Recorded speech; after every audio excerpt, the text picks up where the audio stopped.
I would love to hear the walls talk, and, what did they think of? What was their conversation? And, they certainly didn't have the worries and they had their own set of worries, but it's hard for us to compare that, because you cannot take our conditions and our situation today and interpret them into 170 years ago, because the reasoning even behind what they did is so different than what we would consider. They had nothing to compare it to. We can compare one lifestyle, one life era to another. They didn't have that. But if you can imagine going from today's standard to that period, that was kind of, I would say, a little bit on the scale of what they did, because they came from, like I said, very well-established places and had to build their home. And the example that they had, we hear a lot about cabins being built and they're on dirt floors and that kind of thing. But if you notice, all of our cabins are on a limestone foundation. So as their example, that's how the 1820 cabin was built. And when you say, well, I've never built a log cabin, how do I do that? Oh, that must be how we do it. They had to go dig and chop and cut those rocks from somewhere and haul them here. So we're not talking, well, call up the quarry, say I need a load of rocks, can you square them off for me? I'm going to build my house on them.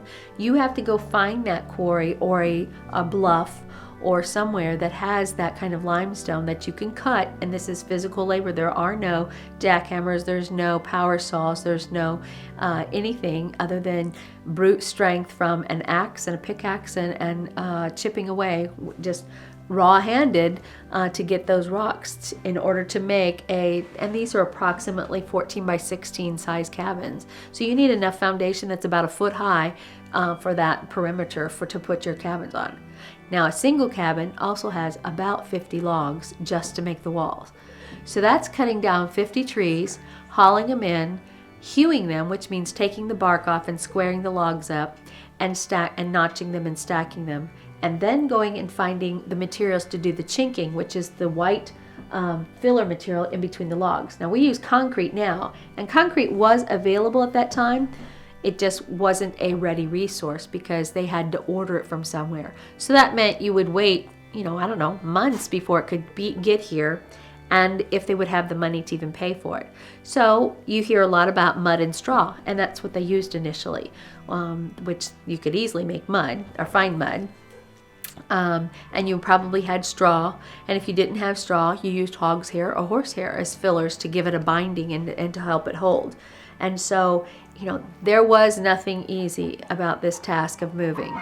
Now we move in a weekend's time. From the time they left Germany until the time they arrived here, not even got into the cabin building mode or anything, it was 6 months.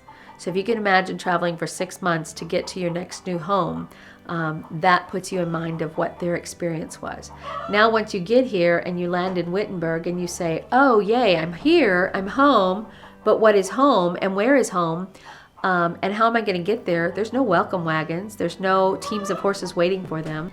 They did not even consider that it was something they couldn't or wouldn't do, because they knew that this was the right decision that they needed to make in order to preserve and promote the faith that they had grown up with.